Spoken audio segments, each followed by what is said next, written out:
क्या मैं राजस्थान के अगले मुख्यमंत्री से बात कर रही हूँ?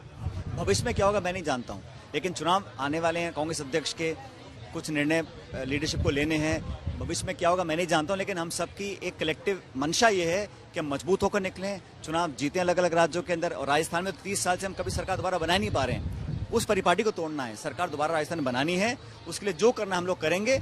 और आने वाले टाइम में देखिएगा आप, भाजपा को चुनौती देकर कांग्रेस ही हरा सकती है, ये बात भी स्पष्ट है। बर्निंग इशू पे जिसके बारे में सब लोग जानना चाहते हैं, क्योंकि वो बर्निंग कहते हैं ना, वो कांग्रेस में कुछ भी होती है उसकी धुरी घूम फिर के राजस्थान ही आती है। Burning issue is the election of Congress president, मतलब कि जो अध्यक्ष का चुनाव होना, उसमें एक नाम, जो केरल से एक नाम है जहां हम बैठे, मैंने शमा से भी पूछा, एक तो शशि थरूर जी हैं, वो भी सुनने में तैयारी उन्होंने शुरू कर दी है, और दूसरी ओर नाम आ रहा है अशोक गहलोत जी का। लेकिन अभी उन्होंने कहा है कि हम लास्ट मिनट पिच करेंगे। राहुल गांधी जी जो है वो कल आ भी रहे हैं, आज शाम को या कल सुबह पहुंचेंगे, कि एक बार फिर से पिच करेंगे, रिक्वेस्ट करेंगे कि राहुल जी को कि वो अभी अध्यक्ष बने, नॉमिनेशन फाइल करें। लेकिन खबरें ये भी आ रही कि गहलोत साहब भी जो है टॉप 10 कंटेंडर्स में से हो सकते हैं, टॉप 3 में रादर। मैं नहीं कह सकता हूँ कौन नामांकन भरेगा, क्योंकि बहुत सी चर्चाएं होती हैं, अखबार में लोग खबरें देते हैं, लेकिन 24 को नामांकन चालू होगा। मेरे ख्याल 8 या 10 राज्यों ने ये सर्वसम्मति से एक भावना प्रकट करी है कि राहुल गांधी चुनाव लड़ें।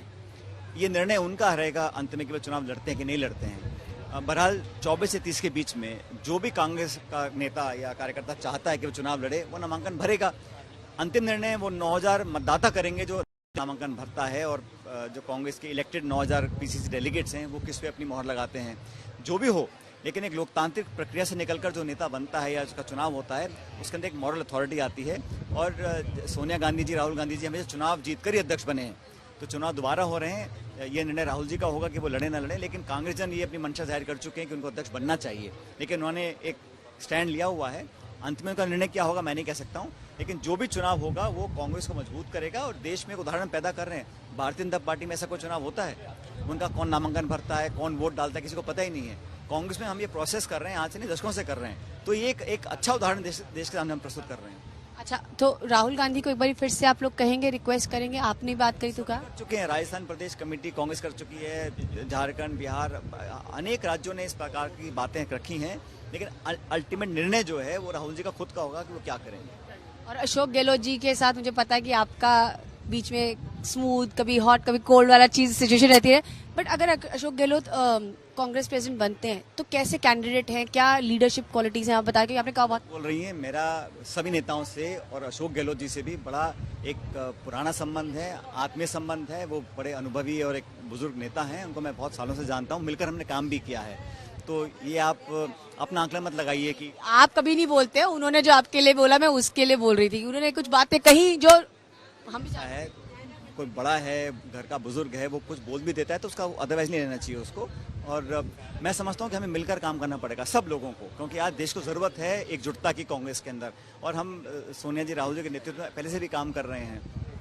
तो जो भी होगा, हम चाहते हैं कि चुनाव हम जीतें। राजस्थान में, कर्नाटक में, गुजरात में, हिमाचल में चुनाव आने वाले हैं। इन स्टेट्स में अगर कांग्रेस पार्टी जीतेगी तो हम 24 में एनडीए को सत्ता से बाहर कर सकते हैं। उसके लिए हम लोगों को मिलकर काम करने की जरूरत है, उस दिशा में हम लोग काम कर रहे हैं। अच्छा, Ashok Gehlot as a leader, Congress president कैसे देखते हैं आप, मुख्यमंत्री कैसे देखते हैं आप राजस्थान? भाई 2018 में चुनाव हुए थे, तो हम जीतने के बाद सभी विधायकों ने निर्णय कांग्रेस प्रेसिडेंट को दिया था कि आप जिसको चूज करेंगे वो मुख्यमंत्री बनेगा, और उस निर्णय में कोई बदलाव नहीं हुआ है। सभी विधायक नेता सब कांग्रेस लीडरशिप पे छोड़ते हैं निर्णय कि किसको क्या जिम्मेदारी देनी है। जो जिम्मेदारी लीडरशिप तय करेगी हम सब लोगों के लिए, उस पर हम काम करेंगे। क्या मैं राजस्थान के अगले मुख्यमंत्री से बात कर रही हूँ? भविष्य में क्या होगा मैं नहीं जानता हूँ, लेकिन चुनाव आने वाले हैं। कांग्रेस अध्यक्ष के कुछ निर्णय लीडरशिप को लेने हैं। भविष्य में क्या होगा मैं नहीं जानता हूँ, लेकिन हम सबकी एक कलेक्टिव मंशा ये है कि हम मजबूत होकर निकलें, चुनाव जीतें अलग अलग राज्यों के अंदर। और राजस्थान में 30 साल से हम कभी सरकार दोबारा बना नहीं पा रहे हैं।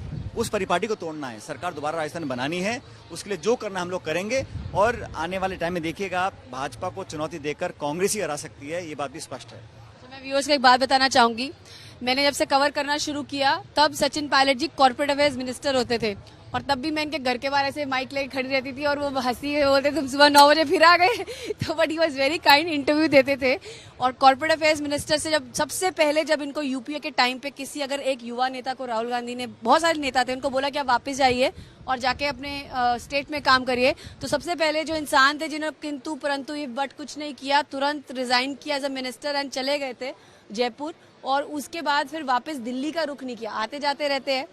तो जयपुर आपने नहीं छोड़ा, आपको बहुत सारे बाद में भी ऑफर्स आए, अभी जब आप मतलब कि डिप्टी सीएम से हटे उसके बाद भी आपको कहा कि यहाँ की अथॉरिटी लीजिए, वहाँ की, लेकिन आपने कहा नहीं मैं राजस्थान नहीं छोड़ूंगा। तो राजस्थान में कांग्रेस का सिचुएशन और कैसा इलेक्शन के वीजा भी असेंबली, क्योंकि मुझे पता आप तैयारी भी कर रहे हैं, एंड सचिन पायलट की खुद की जर्नी कैसी रही है? बहुत अच्छी रही। और मैं समझता हूँ जब हम 2013 में चुनाव हार गए थे तो 200 विधानसभा में हमारे पास सिर्फ 21 विधायक रह गए थे, हमारा एक भी आदिवासी साथी विधायक नहीं बना था, हमारा वोट छिटक गया था।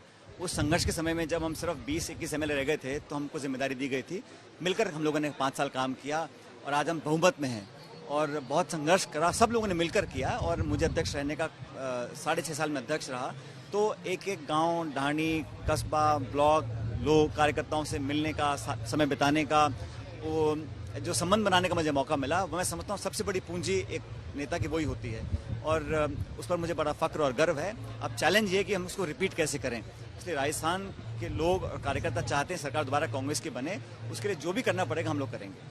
तो कुछ ब्लूप्रिंट है आपके माइंड में कि ऐसे से करना है? क्योंकि शक्ति प्रदर्शन तो इतना हो जाता है, आप बोलते भी नहीं, निकलते हो तो राजस्थान पंजाब में भी हो गया था, जब आप मूसेवाला के घर पे ही जा रहे थे तो बॉर्डर पे इतना शक्ति प्रदर्शन, रेलवे स्टेशन भी हो गया था। का बहुत स्नेह और असीम प्यार हमारे साथ रहा है, लेकिन जो मेरा पार्टी के कैसे हम सरकार बनाने की स्थिति में पहुंचे और कैसे भविष्य में कांग्रेस पार्टी और मजबूत होकर निकले।